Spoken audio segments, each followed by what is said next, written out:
situation où j'aimerais demander à chacun de nous qu'on enlève nos manteaux de partisans, qu'on enlève nos manteaux de fanatiques et qu'on se voit comme un peuple, comme Béninois, et qu'on analyse la situation pour voir vraiment où nous en sommes et voir encore s'il n'y a pas lieu de faire quelque chose pour éviter certaines choses demain. Moi, je suis allé un peu en arrière en constatant des paroles qui m'ont touché. Et ces paroles qui m'ont touché, c'est-à-dire, on a parlé du système partisan. On a dit qu'on veut des partis forts. C'est le cœur même, le moteur même de ce système. Et j'ai regardé en face ce qui s'est passé pour la désignation du duo. J'ai remarqué qu'on a choisi un individu, une personne qui ne fait pas partie d'un parti politique. Et toute la classe de cette mouvance a accepté sans piper mot. Ça répond un peu à la question du système partisan. Mais pourquoi, à ce niveau ici, un parti qui se dit de l'opposition, un parti qui a milité pour qu'on arrive à trouver 28 personnes en son sein, au sein de l'Assemblée nationale, ce parti poursuit son processus jusqu'à arriver à un niveau où il faut désigner son duo pour aller à une élection présidentielle. Le parti désigne, peu importe ce qui s'est passé, peu importe la façon dont on a désigné, la majorité a choisi et désigné 2 personnes, un duo. Comment se fait-il qu'une seule personne se lève et, à cause de son choix propre à lui, il décide de faire de sorte que son parti puisse pas aller à ces élections-là? J'ai analysé, je continue d'analyser. Je n'ai pas de preuves pour dire qu'il y a une main derrière, mais tout laisse à entendre et comprendre que, sincèrement, la meilleure réponse, la réponse qui répond vraiment à ce problème-là, c'est qu'il y a vraiment une main derrière. Parce que, par exemple, prenons une association où on veut désigner un bureau à la tête de cette association-là. On passe par des élections. Vous faites des élections, il y a un nombre de personnes qui est d'accord et c'est comme ça, il y a encore un autre nombre de personnes qui n'est pas d'accord. Mais la loi de la majorité passe. Ceux qui ne sont pas d'accord restent dans l'association quand même, pourtant, et militent, font les actions de leur côté pour que demain, ça puisse aller mieux que ce qui est là présentement.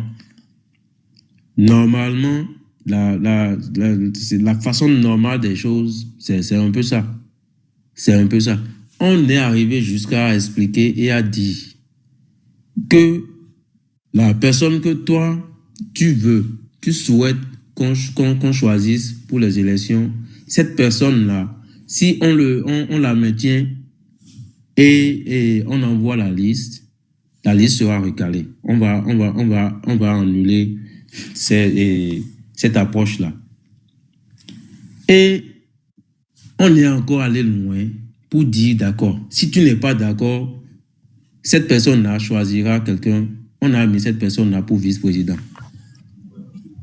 Les amis, qu'on se mette d'accord. Quand je vois des gens qui disent non, talon 2025, talon... Tout ça là, c'est des paroles. Mais demain, c'est nous qui allons subir. C'est nous qui sommes peuple béninois. plus eux, nous tous, on est peuple béninois. Si on paye quelqu'un aujourd'hui, ce n'est pas parce qu'on t'a payé aujourd'hui que demain on va encore te payer. On voit les exemples devant nous.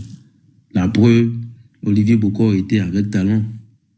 Olivier Bokor était bien avec lui, mais aujourd'hui, il en est où?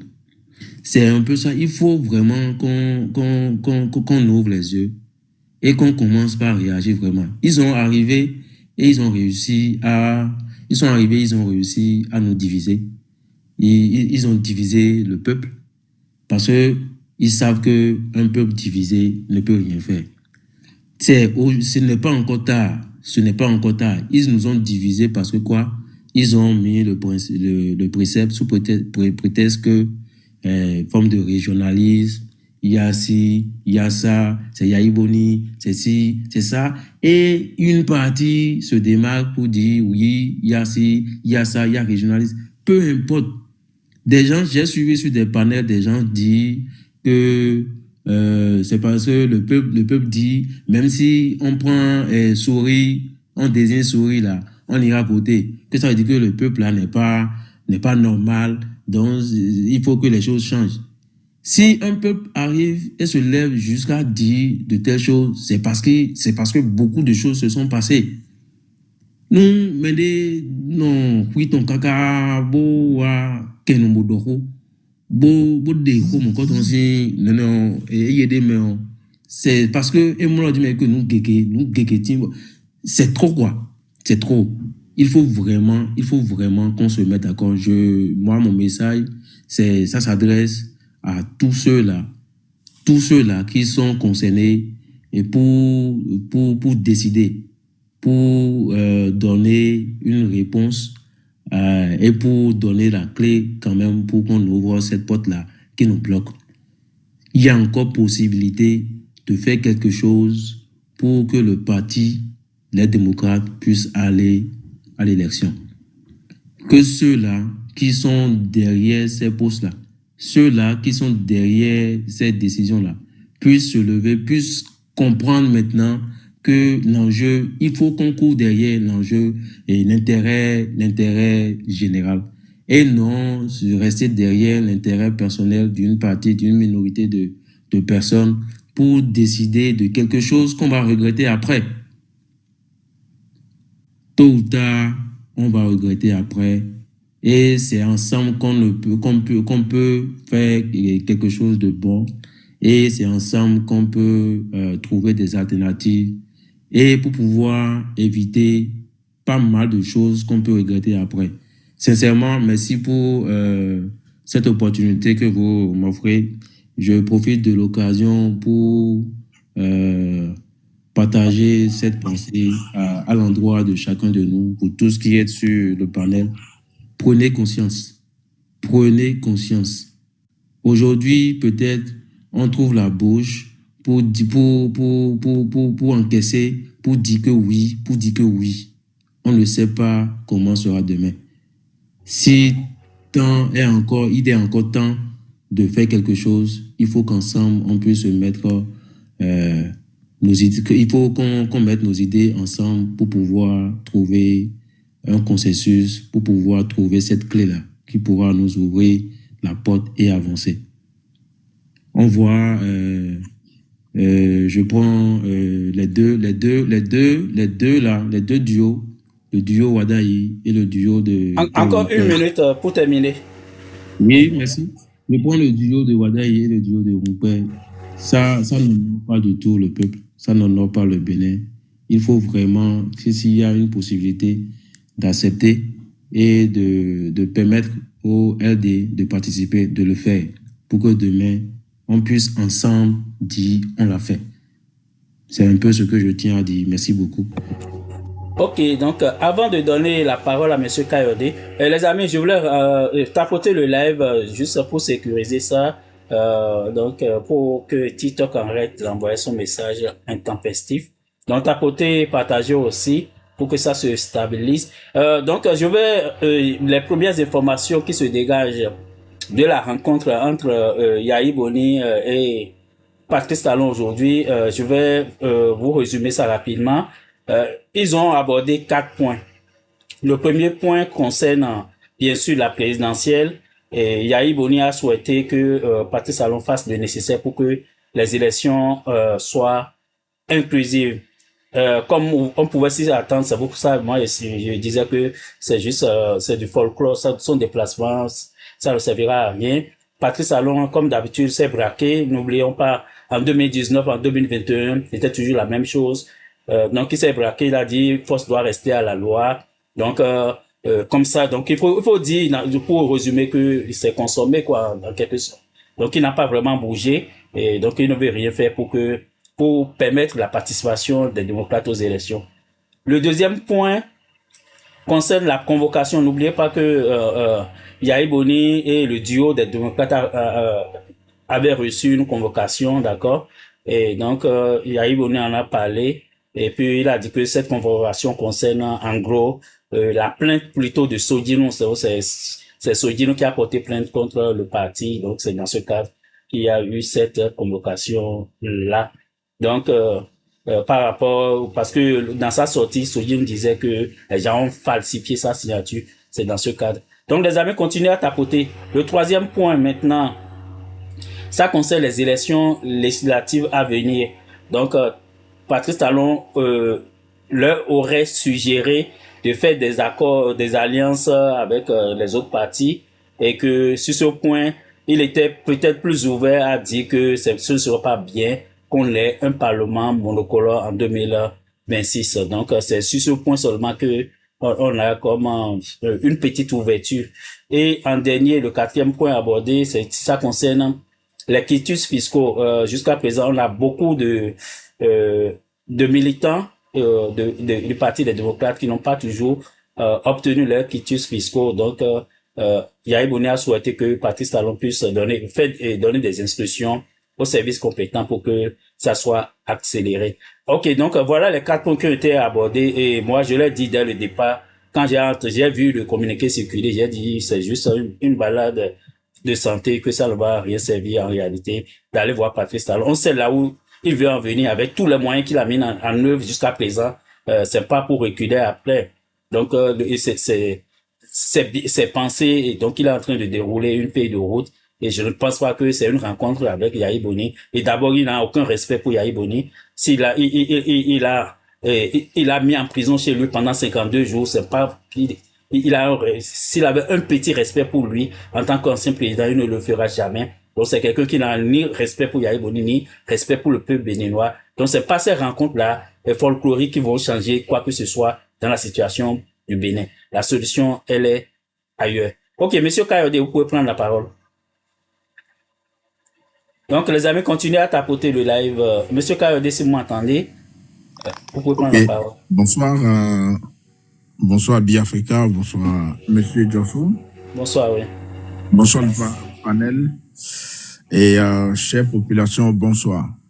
Et, en fait, je remercie ceux-là, les précédents qui ont pris la parole et qui ont déjà débriefé le sujet en question.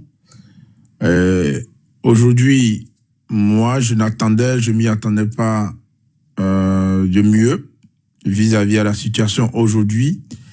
Seulement que c'est triste où, depuis 2016, nous, on s'acharnait à l'éveil de conscience que, et on se disait, bah, les choses vont changer, que nous avons quand même des institutions, et que les lois, les textes de la République seront respectés, ce qui n'est pas le cas jusqu'à ce que on en était en 2019 où voilà, on a connu un temps sombre de notre histoire, et à partir de là, en 2021, pareil, puis en 2023, pareil. Aujourd'hui, voilà, on a cru parce que il y avait une vision qu'on nous a imposée. On a imposé au peuple béninois, malgré toutes les difficultés que connaissent cette population-là. Bon, il y a certaines personnes, puisque les voix ne peuvent jamais être les mêmes, même dans une démocratie parfaite, bah, chacun a une feuille de route, chacun a une ligne de conduite. Donc, moi, je vais parler de ceux-là qui se disent résistants aujourd'hui et les autres classes de l'opposition. Vraiment, quand je dis opposition, je ne parle pas des, comment on appelle-t-on, de ceux-là qui sont complices à ce qui est en train d'être déroulé aujourd'hui au Bénin. C'est dommage. Pourquoi? Parce que un seul individu ne peut pas sceller le destin commun d'un peuple. C'est impossible. Et aujourd'hui, je pense que ils ont réussi à mettre la peur sur toute la population, sur les gens, sauf que pas sur tout le monde, mais de par comment on appelle-t-on, nos habitudes ou nos manières de faire. Aujourd'hui, nous avons des aînés qui peuvent même pas piper mot. J'ai assisté dans mon observation après que s'est déroulé ce feuilleton-là de Sodinou, j'entends de gauche à droite des gens qui allaient dans tous les sens, qui parlaient même d'autres qui ne connaissent même pas l'histoire politique de leur pays, qui se permettent de raconter beaucoup de choses. C'est-à-dire aujourd'hui, nous avons des compatriotes qui voient que le bout de leur nez, au lieu de voir la lune qu'on leur montre, c'est dommage. Je n'insulte personne, mais c'est ma façon de réfléchir, c'est ma façon de voir la chose. Des gens qui tiennent des propos très graves à l'endroit de certaines autorités de notre pays, ceux-là qui n'ont rien demandé et qui sont, voilà, qui plaident pour ceux-là qui sont persécutés aujourd'hui, ceux-là qui sont en exil, ceux-là qui sont en prison. Et c'est pour eux d'ailleurs que moi je vois certains aînés travailler en fait. Donc c'est dommage aujourd'hui que qu'on puisse ne pas avoir cette complicité d'aller aux élections, de faire les choses, d'organiser les élections sans tapage, sans que on ne se mange pas la tête. Donc là, que les démocrates aujourd'hui, qu'on leur demande que ce serait pas bien qu'on ait comment appelle-t-on une hémicycle monocolore, bah pour moi c'est pas pour la première fois, c'est pas un truc nouveau. On l'a déjà vu, on l'a vécu en 2019. L'hémicycle était monocolore. On s'en fout qu'ils s'organisent entre eux, qu'ils puissent trouver les députés qui vont leur représenter, qui les représentent par exemple à l'hémicycle, et qu'ils gèrent le pays tout seul. Et au lieu d'organiser les élections maintenant, puisque tout est clair, moi je ne vais inviter personne, je vous dis personne, ceux-là qui crient « Oh, résistance », ceux-là qui crient, vous savez, hein, parmi eux-mêmes là, il y a des gens plus dangereux que Sodinou. Je vous dis, c'est une complicité. Il y a des gens qui sont plus dangereux que Sodinou, qui sont en train de vouloir pousser le peuple, hein, comment appelle-t-on, à bout. Nous n'allons pas nous marcher ou nous n'allons pas faire les choses dans un bain de sang. Ça ne se passera pas au Bénin. Donc, mieux vaut laisser celui-là qui a tout formé, celui-là qui a tout comploté, mieux vaut le laisser et le temps jugera. Je suis sûr, tout le monde ne marche pas avec la tête dans ce pays-là. Il y en a qui marchent avec la tête, certainement, mais il y a d'autres qui marchent avec leurs pieds, qui sont debout. Vous voyez? Donc, aujourd'hui, moi, je suis pas dans ce dynamisme-là. Et les démocrates, là, moi, je voudrais leur dire un truc. Si, tant est qu'ils ne peuvent pas aller aux élections présidentielles, bah, autant boycotter les autres élections. Je ne sais pas pourquoi, qu'est-ce qu'ils iront faire à l'Assemblée. Ça veut dire que s'ils vont à cette élection-là, ça veut dire qu'ils sont complices de ce qui est en train d'être déroulé. S'ils vont aux élections, ils sont complices. Si ils participent comme il a demandé, tu dis non, que c'est Sodjenou qui a que force reste à la loi, et que c'est Sodjenou qui les a convoqués et tout. Comment moi, je suis président, c'est-à-dire nous, on est un parti. Et Sodjenou n'est qu'un membre de ce parti-là. Et c'est lui qui va convoquer tout un parti. Non mais à la limite, ça donne les maux de tête. Et la malorganisation là, la malorganisation là, c'était depuis le début. Pourquoi? Parce que quelqu'un qui vous tient comme ça, il faut rendre son régime ingouvernable. Il faut le tenir aussi. Il faut mener des actions. Bah, les gens, ils sont là, ils sont en exil. Les gens qui sont en prison, qu'est-ce qu'ils font? Ils ne font rien. On ne fait que parler. On parle le français à longueur de journée. On vient. Ceux-là qui sont en prison, les enfants sont en train de souffrir. C'est insoutenable. Ce n'est pas possible que Joël Naïvo soit en prison, ses enfants. Est-ce que vous imaginez un instant son épouse, la torture à cette famille-là? Est-ce que vous imaginez un instant? Et comme ils disent qu'il n'y a personne au Bénin qui peut mener une action pour faire trembler ce gouvernement-là, on dit force doit rester à la loi. Quand tu veux parler, on dit non, c'est parce qu'on veut jeter la pierre, parce que oui, si tu dis ça, ils vont t'arrêter. Mieux vaut qu'on nous ramasse tous. Puisque d'ailleurs, ils sont en train de construire les prisons, et c'est fait à dessein en fait. Pourquoi? Parce qu'ils savent que quand ils vont vous tenir là, les gens, ceux-là qui vont tenir tête, on va les enfermer, on va les emprisonner. Et c'est ce qu'ils ont commencé par faire. En allant kidnapper des journalistes, des activistes, hors notre sol. C'est ça. Ils ont commencé, c'est pas aujourd'hui. C'est un truc très bien organisé. C'est un truc très bien organisé. Et aujourd'hui, il n'y a personne. Et quand les gens se lèvent, regardez, nous, on crie ici, on parle pour des agriculteurs, Est-ce que vous avez déjà vu une fédération d'agriculteurs mener une action? Non. Est-ce que vous avez déjà vu dans ce qui se passe là, l'association ou la fédération des agriculteurs se réunir et faire un communiqué, soit disant que ce qui se passe là, non, c'est de l'injustice. Est-ce que vous avez vu ça quelque part? Non. C'est dans le même peuple là qu'un seul individu a réussi à diviser les enfants de ce pays-là. Et les gens ne se parlent pas de la même langue. Ils ne se disent pas les mêmes choses.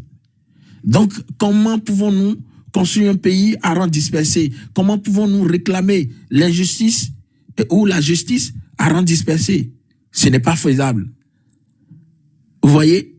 Et tout apporté à croire que aujourd'hui, tout se résume sur les réseaux sociaux ou que, ne sommes plus dans un état de droit.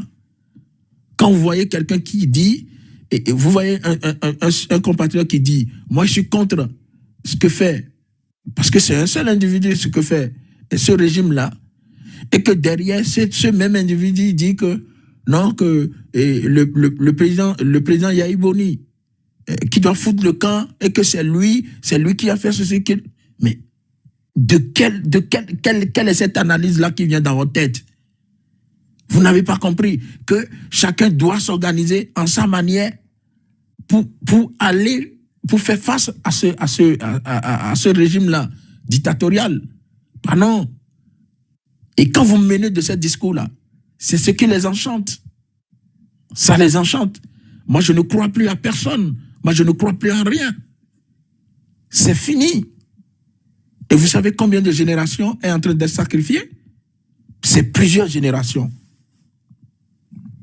C'est plusieurs générations. C'est-à-dire, on est en train de vivre 10 ans de galère, de misère, de tout.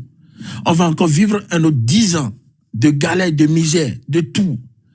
Ainsi de suite. Après, on vivra encore 10 ans.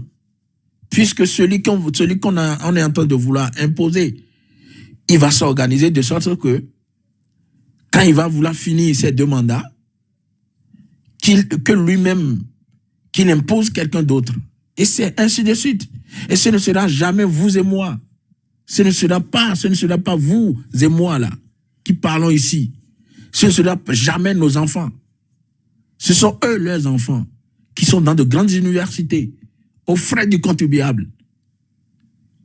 Vous voyez? Comment quelqu'un à qui on paye à manger, nourri, vêtu, carburé, hein? L'électricité à la maison, c'est nous. C'est le peuple béninois qui paye tout. Et cette personne se retourne contre nous. Et nous, on est incapable de faire quelque chose. Bah, vous savez où aller tenir. Vous savez, parce que quand vous réclamez, c'est-à-dire quand il y a de l'injustice, et que vous réclamez la justice là, il y a un prix à payer. On a vu au Sénégal, les gens sont tombés. Mais ça a redressé la République. On a vu dans d'autres pays.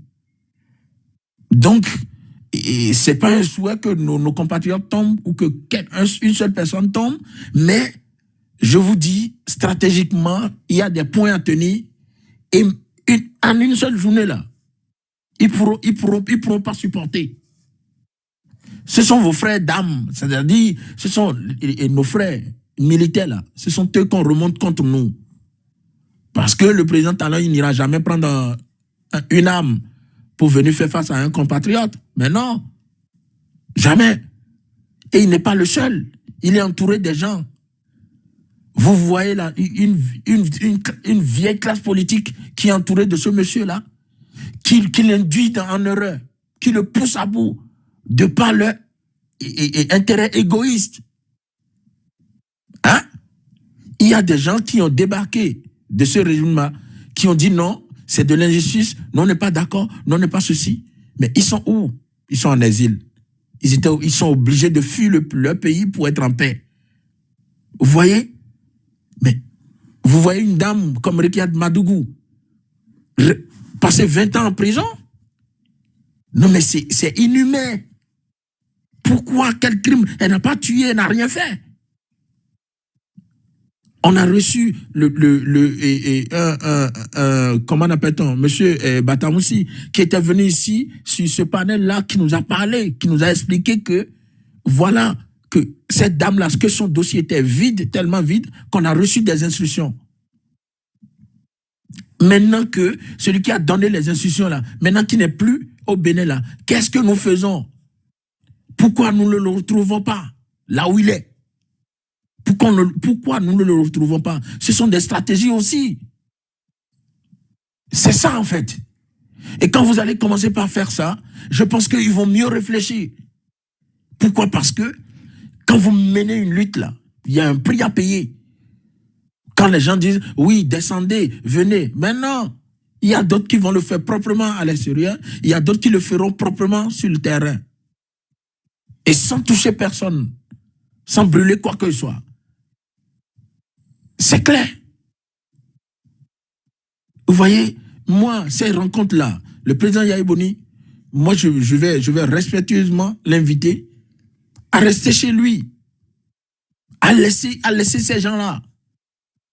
Ils n'ont qu'à faire ce qu'ils veulent. Moi aujourd'hui, là, hein, j'invite le président Yahi Boni, hein, à tout abandonner.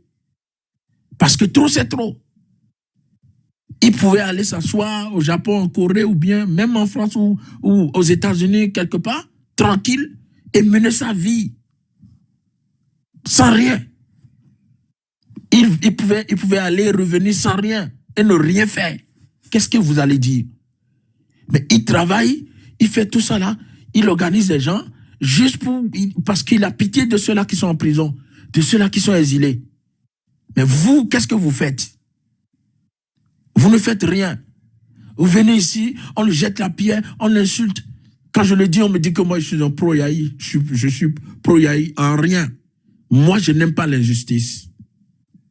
Les justices, là, je n'aime pas. Et j'aime mon pays, j'aime le Bénin, j'aime le peuple béninois. Parce que nous ne sommes pas des fainéants, nous sommes un peuple travailleur conscient. Travailleur et conscient, je vous ai dit. D'accord? Et aujourd'hui, quand les gens se lèvent, que ça vocifère de part et d'autre, que ça parle n'importe quoi, un seul individu qui bouleverse tout le pays. Mais quelle est cette moralité-là que nous voulons inculquer à nos enfants? Quel est cet exemple-là? Monsieur Kayode, encore une minute. Ok.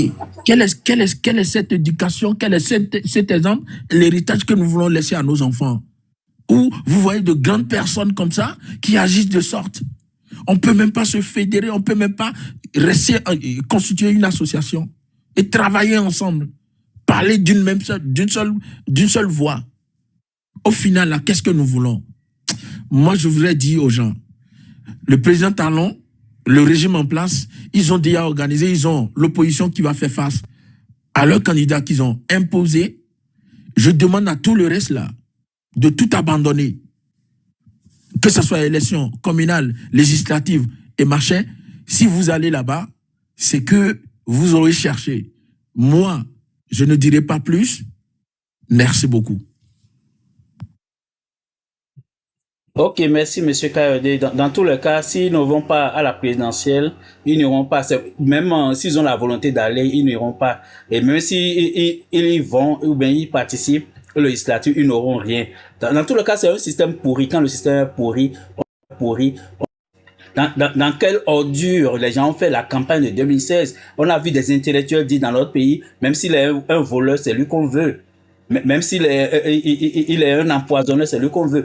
Déjà qu'on a sorti, c'est en 2016, on a sorti la morale de la politique. Aujourd'hui au Bénin, les gens ils viennent publiquement prendre la parole pour dire, dans la politique, c'est la politique. Donc au nom de la politique, on peut tout faire. Il n'y a plus de décence, il n'y a plus la morale. On peut faire les choses dans l'indignité.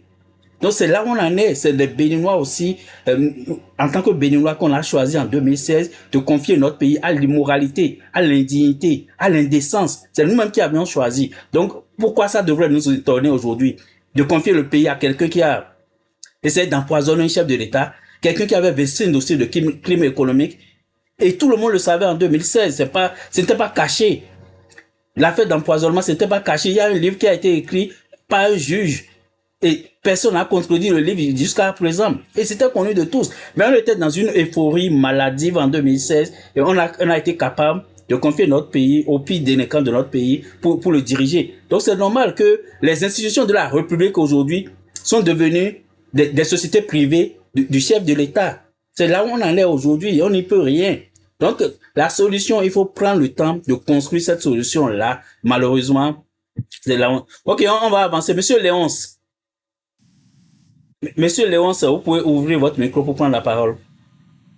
Oui, je suis là. Et puis, la mort dans l'âme, je suis encore là pour vous dire, nous sommes en face d'un compétiteur né et qui n'aime jamais compétir dans la transparence. Un compétiteur né qui a peur de perdre quand les règles sont justes. C'est par là que je dois commencer aujourd'hui. Soi-disant le clémélogue, un aveugle muet, sourd, qui ne veut pas voir malgré ses yeux, qui ne veut pas entendre malgré ses oreilles. Nous sommes venus à un carrefour où on ne peut plus reculer devant personne et devant rien. Un compétiteur né, mais qui redoute la vraie compétition, celle où le peuple choisit librement, il n'a jamais accepté. Un rancunier. Je vous ai dit la fois passée que la ruse et la rage est juste une portion de phrase qui s'est échappée de la bouche de quelqu'un. Et il a subi les affres Il a subi parce qu'il ne devait jamais faire sortir cette portion de phrase qui est tapie dans l'ombre à nous gouverner. La vraie grandeur du compétiteur qui doit se mesurer dans la transparence. Il refuse délibérément de compétir. Mais, vous savez ce qui m'énerve, ce qui m'écoeure et ce qui me fait mal quand on parle de l'incompétence d'une Cour constitutionnelle. Étant donné que ce qu'on a amené à son niveau révèle du domaine électoral. Mais cette Cour, elle se déclare incompétente. Vous êtes en train de créer des jeunes frustrés que vous ne pouvez plus avoir le monopole de les contrôler dans les jours à venir. Je dis dans les jours à venir. C'est quand un jeune parle maintenant que son lendemain, on peut l'interpeller. Et détrompez-vous, la majorité de la jeunesse frustrée ne parle plus, ne se manifeste plus. Et vous n'arrivez pas à maîtriser ce qu'ils ont dans leur cœur. Je pèse bien mes mots, y compris moi-même, qui suis ici, Léonce Kenoume, devant vous, je vais vous dire, moi, j'ai contribué à ce traite, dans la zone de Porte-Novo aussi, j'ai voté une fois dans la zone de Porte-Novo, ça veut dire que j'ai contribué à son suffrage. Et aujourd'hui, pour des dégâts inutiles, sans boussole ni repère, ils ne cherchent que des boucs émissaires pour nous empêcher à aller à l'élection. Ah oui, nous allons accepter. Mais le compte à rebours ne serait pas à l'endroit où les clébés de ce gouvernant envisagent. Non, n'attendez pas que nous-mêmes, nous allons sortir, se mettre sur la rue et détruire ce que nos propres sous ont réalisé. Non. Si dans ce pays, j'ai payé de TVM, j'ai payé des taxes, je n'ai pas intérêt à aller les détruire. Mais je peux aller voir celui qui m'a empêché à aller à l'élection et lui demander des comptes rendus. Il doit me rendre des comptes. Monsieur, moi j'ai contribué à ce que dans ta vie, pour une seule fois, tu es devenu député. Sinon, dans ta rêve, tu n'as jamais pensé à devenir député. Tu n'as jamais pensé à aller à l'Assemblée nationale. N'eût été des raccourcis, tu as été positionné. Et aujourd'hui, voilà ce que tu nous as servi. Maintenant, remets-moi mon suffrage exprimé. Ce serait de tac au tac. C'est-à-dire que vous êtes en train de créer de tac au tac dans le pays sans ne pas le savoir. Non, on n'a plus intérêt d'aller détruire ce que nous-mêmes, nos fonds ont contribué dans le pays. Non, ce serait une perte pour nous. Mais celui qui nous a trahis, on a la possibilité et on fera tout d'avoir l'opportunité d'aller le voir tête à tête et dire, monsieur, nous sommes en face de toi. Maintenant, remets-moi seulement mon suffrage exprimé qui t'a aidé à arriver à ce niveau avant de me trahir. Vous êtes en train de créer des kamikazes sans le savoir dans le pays. Puisque moi je suis un Béninois qui respecte la loi de mon pays, qui respecte toutes les institutions de mon pays. Et je n'ai pas droit d'empêcher l'autre d'aller se vaquer à ses préoccupations. C'est-à-dire, tout le monde est libre. Et là où ma liberté s'arrête, la liberté de l'autre commence. Dit-on. Maintenant, aujourd'hui, vous voulez me dire que je n'irai pas à l'élection. Je ne peux pas aller voter. D'accord. Mais qui est-ce qui est à la base de ces choses? J'ai un seul nom dans ma tête. Et s'il arrive que demain, moi je dis que ma vie ne représente plus rien, je peux décider autrement, aller voir ce monsieur tête à tête et lui demander de me rendre mon suffrage exprimé qu'il a aidé à venir à ce niveau avant de devenir un traître. Et là, l'histoire retiendra quoi? Et ce n'est pas moi seul. Beaucoup de jeunes sont dans cette posture que vous êtes en train d'ignorer. Si vous allez parler aujourd'hui, on parle de la sagesse. Quand on parle de sage, on parle du dernier recours de son pays. Sage, c'est tout comme si 3 petits enfants sont en train de taquiner un aîné, l'accuser d'avoir volé leur coq. Et un autre aîné est venu. Ce second aîné qui est venu est considéré comme sage. Et celui qui est accusé d'être voleur va dire à ce dernier, prends tes 2 yeux et vois bien dans le sac là, mon frère, vois bien si j'ai volé le coq. Et c'est à ce dernier sage de donner le dernier mot. Ah non, allez-vous-en. Qu'êtes-vous? Allez, dégagez. Il a volé quoi? Et donc, pour nous coucher, nous coucher. Et donc, pour ça, comme un clé, donc, on a fait coco, nous bois. Bon, mais quoi, mais quand tu finis, et puis coco, déjà. Mais bien, et ces sages de la Cour constitutionnelle ne sont plus capables de sauver ce pays. Ils se sont déclarés incompétents. Je les remercie. Merci à vous, les sages.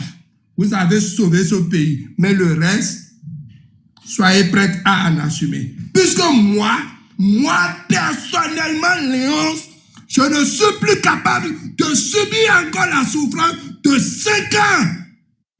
De 5 ans encore. Je préfère aller rendre mon âme dans les mains de ce traiteur dans les jours à venir.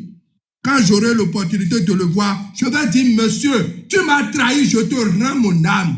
Prends et en fais un usage dans ce pays. Trop, c'est trop. Si l'ancien président de la République s'est comporté comme ça, le monsieur et notre très cher président de la République actuelle ne serait pas là. Son acte de naissance est perdu. La souche est perdue. Mais avec le cœur. Ce monsieur a tout fait. Il est descendu. Il est devenu président de la République. Et aujourd'hui, lui sait que le pardon peut être une faute. Ah, merci pour vous. Vous, les clédés, qui savent que le pardon peut être une faute, nous allons vous rendre la monnaie. Puisque moi, je ne vais pas encore subir les 5 ans qui sont devant moi dans la souffrance. Soit j'irai lui rendre mon âme. Monsieur Léonce, il vous reste encore 1 minute. Monsieur Léonce, 1 minute encore. J'en ai même fini, monsieur Jules. Ok, merci beaucoup. Non, monsieur Léonce, personne n'ira rendre son âme parce qu'on a encore le pays à construire. Il n'y a pas... J'ai encore 1 minute. Je tiens à vous dire que moi, je suis prêt. Quand l'opportunité va me souffrir, j'irai lui remettre mon âme à ce traître qui m'a empêché d'aller à l'élection. Non, je le ferai. Et l'histoire retiendra dans ce pays que Léonce l'a fait. Oui, je comprends ce que vous dites, mais ce que je voulais rappeler, la situation est certes désespérée, mais il y aura toujours une solution. Et puis la solution, tout le monde connaît cette solution-là. Il faut faire les bons choix seulement. C'est ça. Mais on ne peut pas faire du syncrétisme politique et avancer, mélanger de tout et le contraire de tout, et pouvoir sortir, trouver une solution, une meilleure traçabilité pour aller de l'avant. Ok, monsieur Oriade.